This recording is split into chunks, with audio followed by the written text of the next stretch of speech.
Let's get started by creating our first integration with a large language model. So let's click on the add new chat flow and we're gonna add a new chat flow. Let's first thing save it and let's call it LLM interaction. So let's save it, and now we can, as we said previously, we can integrate it and already use it. But we need to add something inside of our blank Canva.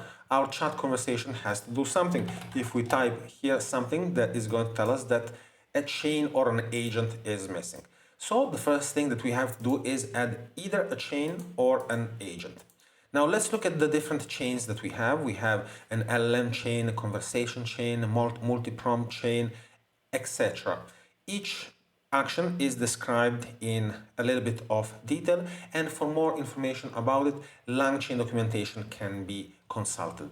Now, we are going to use a LLM chain. An LLM chain is something very simple. We are going to interact with a large language model and we're going to give it our prompt. It doesn't have any memory. It is in case we want to just do one single interaction. Let's say, for example, we have a button that says sends some text to be translated, or that it generates a classification of something, or a one-time action. Why do I say one-time action? Because there is no conversation history or memory when we do an LLM chain. However, it can be great to create an output that we can then use to refine or to present the user in case they're not looking for a conversation. So we need to make this work, to make this LLM chain work, we need a language model and a prompt. So let's add first a language model. Let's search for the different language models that are available, and we can see that we can use the Azure OpenAI, the Cohere, the Hugging Face, or the OpenAI. And there is also other integrations that are being released because this is a developing application. Now we are going to add the OpenAI API key. Now to get the OpenAI API key, you need to go to your OpenAI platform and log inside of your account and get the API key.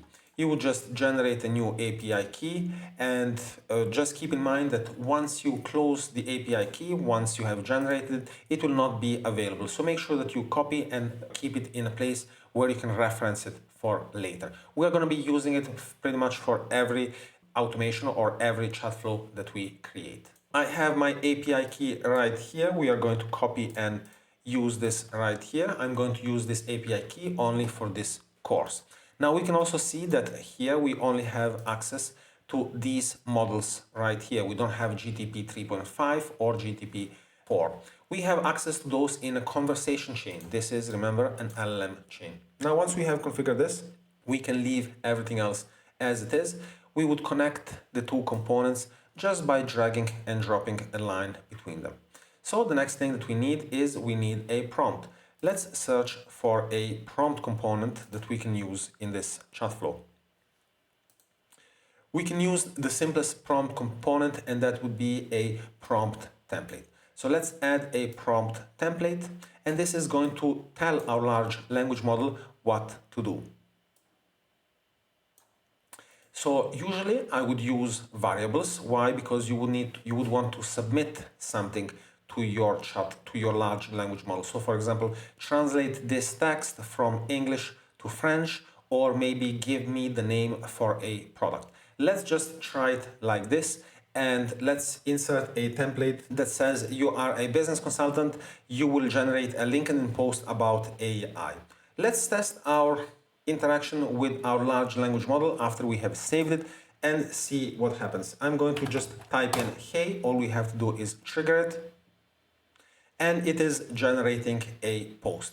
Now this is not a very useful interaction because we should at least pass it a variable or something. So for example, generate a LinkedIn post about, and then we would have it open. So for example, generative AI, deep networks, and so forth. Let's see how to do that in the next video. Thank you so much for watching.